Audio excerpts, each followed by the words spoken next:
Hey everyone, Buddha here, gonna bring you this much anticipated game between vileHawk and sixjaxViBE. This is a game from the third round of the Gamecom Open tournament. It is an open tournament, free to register for anyone, either bronze or grandmaster. Anyone can join, and this is a grandmaster game. It is a pro game. Both these players are pro players, vileHawk and sixjaxViBE.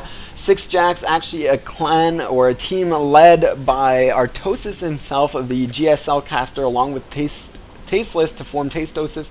Vibe is very well known throughout the community for insanely high APM. You can actually see him spamming away that APM, and that is not even his highest. He will peak at almost 600 while spamming, and look for this APM at the end of the game to average about 300. Meanwhile, other pros usually average around 150 to about 250, and 250 is pushing it. Usually you see pros averaging 150 to 200 on average, and I mean 300 APM throughout the game is just insane. This map, GSL Crevasse, is actually a very macro oriented map. You see a rich Vespine Geyser in this backdoor expansion that is very easy to take, so look for these two players to go into a very large macro game. This map actually favors obviously a macro game, but lately the meta game, I don't like that word, but I will still use it. Meta game actually favors macro games in ZVZs. We used to see very aggressive plays and very short games, but more and more we have seen a lot of infestor plays from Zerg players that tends to lead to very macro oriented games. And it has become a very epic matchup. My favorite mirror matchup used to be TVT. Now it is definitely ZVZ. It is also my best matchup, so I love that. Vibe actually scouting this expansion, so he knows what's going on. And while we wait for this game to unfold, I will actually say that I have a new overlay, fan-made overlay. If you like it, tell me. If you don't like it, tell me also. I will switch back to the old overlay. Personally, I love this one. I think it looks badass, and I prefer it to the old one, so thank you very much for this overlay.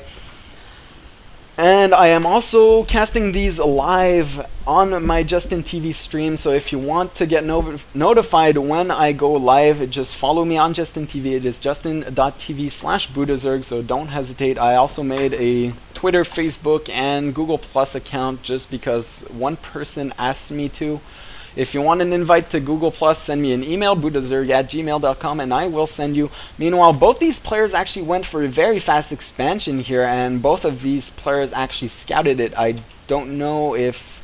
Actually, vileHawk did not scout it as of yet, so he doesn't know where his opponent is even. But... meanwhile, Vibe actually knows about this expansion. He knows, so he is going for his own expansion. He has a lot more info than his opponent. His opponent will now just spot these overlords, and now he knows where his opponent is. He still doesn't know about this fast expansion, and I'm actually very surprised that Vibe is going for a Baneling Nest here, because he did see this expansion.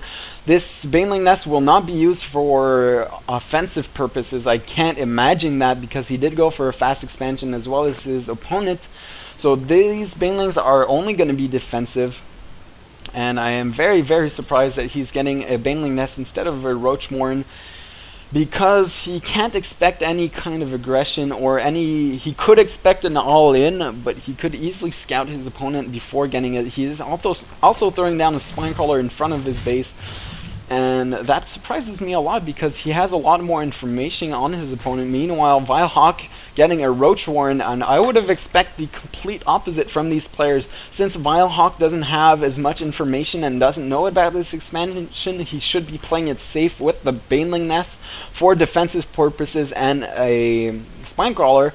And Vibe should actually have gotten the Roach Warren for defensive purposes, because he knows about this expansion.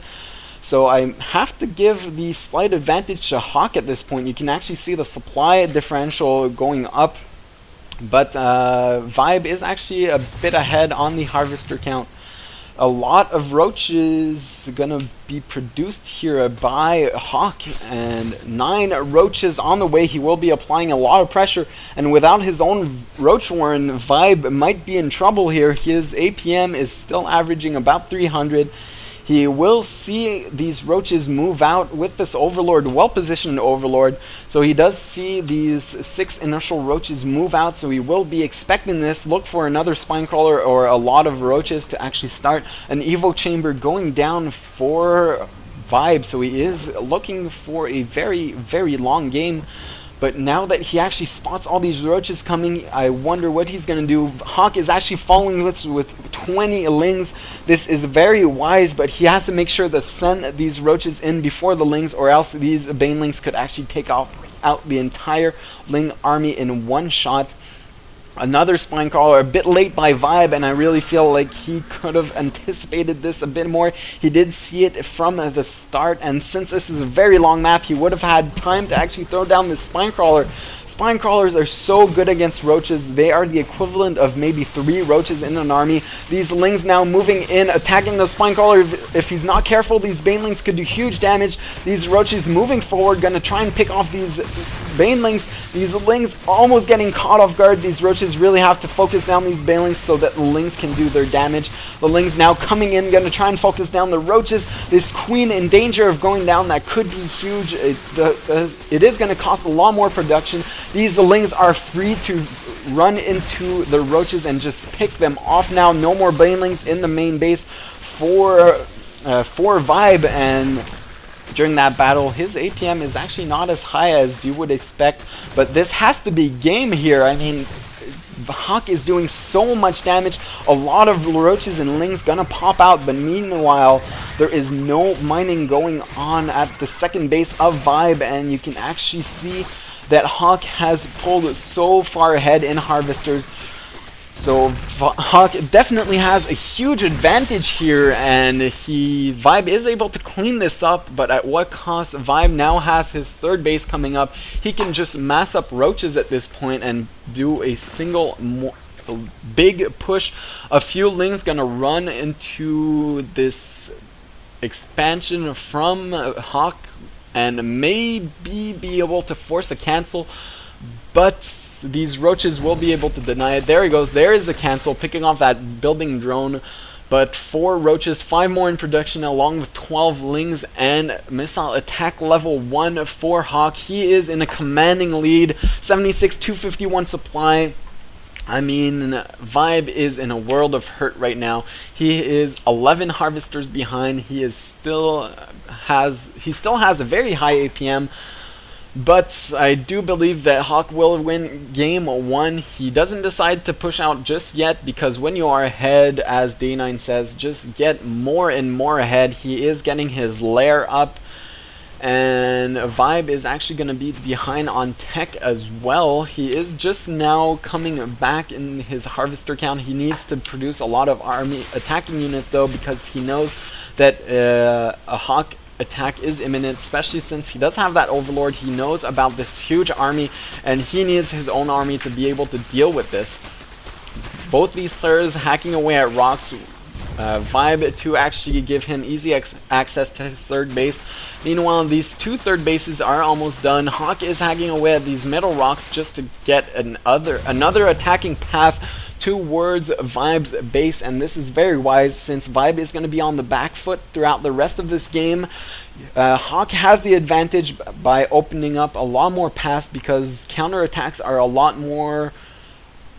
less likely by vibe. He will need all his units to actually defend his main base. Meanwhile, Hawk will be able to abuse those extra attack paths with his superior army.